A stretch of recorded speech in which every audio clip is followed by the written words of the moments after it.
Maaliif Yesus Kiristoosin amantan? Namoonni Yesuusin amantanii jirtan, namoonni Yesuusin tajaajilaa jirtan, Yesuusin waaqeffachaa jirtan, raajis ta'a, paastariis ta'a, lubas ta'a, biyya kam jiraadhaa waan Yesuus amantaniif beektu. Namoonni baay'een bara ammaa kanaa maaliif akka Yesuus Kiristoosin amanan dagatanii jiru. Namoota tokko tokko gaafa laallu Yesuus Kiristoos kan amananiif buddeen duwwaadhaaf yeroo ta'u ni argina. Yesuus Kiristoos kan amananiif beekamtiidhaaf, maqaadhaaf, biyya lafaa kanarratti ulfina wayii, iddoo wayii argachuudhaaf kan amanan jiru. Garuu Yesuus Kiristoos maaliif amanne? Maaliif amanna? Yesuus Kiristoos jireenya nuuf kennuudhaaf ulfina waaqummaa isaa gadhiisee dhufee nama ta'e malee jireenya nuu kennuudhaaf isatti waa irratee isatti waa badee miti. Kanaaf utuu Yesuusitti namaniin durayyuu mana hin ijaarrata namni, buddeen hin nyaata namni, biyya kamiyyuu hin dhaqa utuu itti hin raajamin. Namoonni baay'een biyya lafaa kanarratti utuu itti hin raajamin hin sooromu, hojjetanii hin sooromu, mana hin taane mana xibaaraa dhaqanii hin sooromu. Sooromuun salphaadha.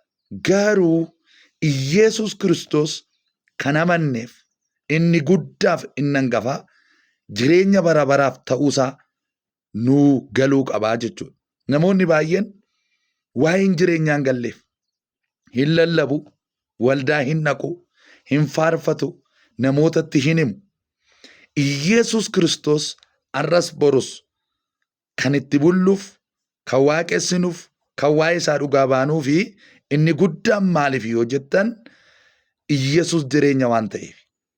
Jireenyi doolaarii keessaan argamu. Jireenyi beekumsa biyya lafaa keessaan argamu. Jireenyi ilma Waaqayyoo Kiristoos Yesuus keessaa argama. Kanaaf firoota koo Yesuus maaliif amantan? Yeroodhuma ittiin beekamuuf, ittiin nyaachuuf, ittiin lama buluudhaaf immoo Yesuus Kiristoosin maaliif tajaajiltu? Maaliif waa'ee isaa dubbattu? Isa kana akkasin itti yaaddanan barbaada. Tajaajilli keenya, waaqeffachuun keenya, isa duukaa bu'uun keenya jireenyaa fi namni isa qabu jireenya bara baraa haa qabaatuun malee aabaduuf miti jedha Yohaannis 3:16.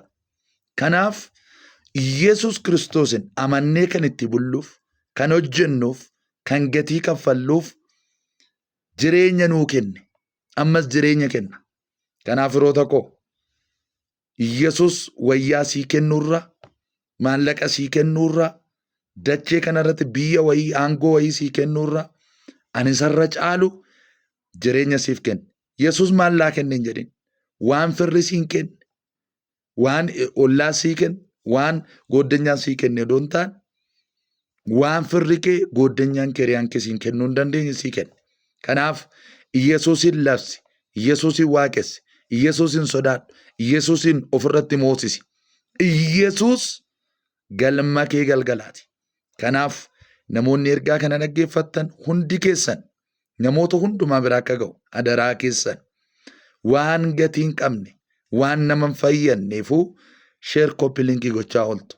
Sheer koppii linkii godhaati nama hundumaa biraan naa ga'a. Kanammoo akka gootan abdii guddaan qaba.